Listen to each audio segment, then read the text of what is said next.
Bonjour professeur, merci d'avoir accepté de répondre à ma question pour l'Homme Nouveau. Bonjour Marguerite. Vous êtes l'auteur du livre Hommes-Femmes, ce que nous disent les neurosciences, publié chez Artege.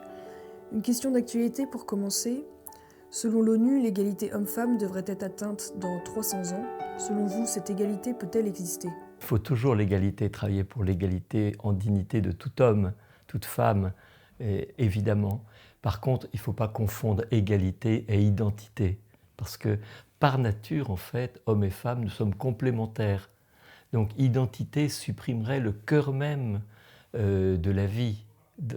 Chez l'être humain, mais dans toutes les espèces, il y a une certaine complémentarité entre le mâle et la femelle, c'est-à-dire, voyez, regardez le lion et la lionne, en vue de former famille et d'accueillir une progéniture, et nous sommes hommes et femmes dans notre corps et dans notre cerveau pour pouvoir transmettre la vie. Cette complémentarité est due à des différences perceptibles par les neurosciences. À partir de quand et comment celle-ci se développe-t-elle ? La complémentarité est préparée dès la vie in utero. C'est-à-dire qu'un petit garçon ou une petite fille qui naissent sont déjà distinguables au niveau du cerveau. En effet, dans le ventre de la maman, si l'enfant est porteur d'un chromosome Y, donc c'est un garçon, eh bien alors il y a sécrétion de testostérone qui dessine le cerveau de manière à ce qu'il soit un homme. Et au contraire, si le petit enfant qui est dans le ventre de sa maman est porteur des chromosomes XX, il n'y a pas cette imprégnation et le cerveau évolue vers un cerveau de petite fille. Et en fait, bien sûr, tout n'est pas déjà là à la naissance. Ce sont les fondations. Ensuite, l'éducation, enfin la croissance, l'éducation, puis la puberté vont monter les murs de ce fait d'être homme ou femme. Et donc, mais sur des fondations, pas à zéro. Et la puberté va être très importante pour ça, c'est-à-dire qu'à la puberté, si nous sommes hommes, nous avons à nouveau une poursuite du développement, de notre développement d'homme, grâce aux hormones. Et si nous sommes femmes, eh bien nous sommes préparés à être femmes et potentiellement mères par les hormones qui sont sécrétées à ce moment-là. Donc vous voyez, c'est tout un processus qui se termine entre 22 et 24 ans, plutôt 22 ans en moyenne chez les filles et 24 ans chez les garçons. Afin d'atteindre une certaine harmonie, la biologie est nécessaire, mais la culture et l'éducation à la liberté ont également un grand rôle. Tout à fait. Vous pointez les éléments essentiels. C'est-à-dire que dans certaines espèces, l'instinct fait tout. Donc, il n'y a pas besoin d'éducation, il n'y a pas de discernement.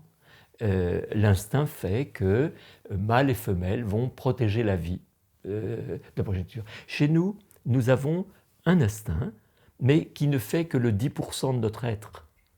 Et nous avons 90% qui doivent être faits par l'éducation et par l'apprentissage au discernement.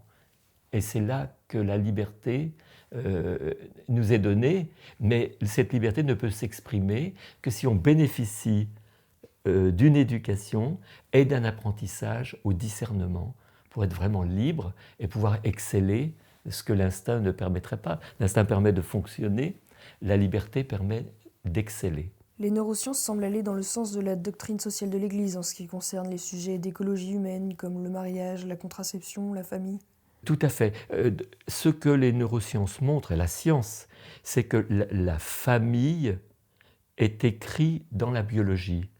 Mais il est toujours bon, parce qu'on est moins vite dans l'idéologie, de regarder ce qui se passe chez l'animal. Regardez le lion et la lionne, regardez l'éléphant mâle et femelle. Ce sont des familles qui existent. L'évolution des espèces ne produit pas des individus, ça produit des familles. Et nous, êtres humains, nous sommes en effet orientés vers la construction d'un couple qui transmet la vie, et nous avons des aptitudes qui sont connues maintenant par les neurosciences. Par exemple, notre inclination à désirer être fidèle. Eh bien, notre inclination à désirer être fidèle existe, mais comme on l'a dit tout à l'heure pour l'instinct, c'est moins fort que certains animaux, vous voyez, l'aigle ou le loup, qui sont fidèles par instinct. Nous avons comme une base biologiques par l'attachement, l'ocytocine et d'autres hormones qui nous tendent à nous attacher à la personne, à notre conjoint, mais il va y avoir besoin de dire « je veux ». Il y a toujours besoin chez nous d'ajouter à cette graine biologique une dimension de volonté. Quelles sont les leçons à tirer de ce que nous apprennent les neurosciences à propos des différences hommes-femmes? Moi, je pense que, vous voyez, c'est enthousiasmant. C'est tout à fait douloureux et enthousiasmant, la situation. La situation est douloureuse parce que des enfants sont mis dans le doute et donc sont accompagnés vers des doutes sur leur nature sexuelle. Et ça, c'est dommage, hein. Mais nous sommes dans une ère, un changement d'ère. Il y a eu une ère où l'homme se définit par sa force. S'il faut sortir le veau de la vache parce qu'il ne sort pas bien, c'est l'homme qui va avoir la force. Et pendant ce temps-là, la femme est à la cuisine. Mais ce temps est révolu. Par contre, nous entrons dans un temps fort intéressant où nous pouvons connaître les vertus biologiques, les fondements biologiques de l'âme féminine et de l'âme masculine et mieux bénéficier de la complémentarité que nous donne notre création, nous donne notre nature. Un mot pour finir? Et ce que je crois vraiment, c'est qu'il est important d'accompagner, que les parents sachent que de la même manière qu'un petit enfant peut avoir des difficultés en mathématiques, et à ce moment-là, on lui donne des cours particuliers ou de mathématiques, eh bien, un enfant peut avoir des difficultés avec son genre. C'est banal, c'est banal. Beaucoup de parents, tous les grands-parents ont au moins un ou deux petits-enfants qui ont une difficulté à devenir garçon ou fille spontanément, voyez. Mais c'est banal, mais il faut l'accompagner, accueillir avec tendresse, délicatesse, calme.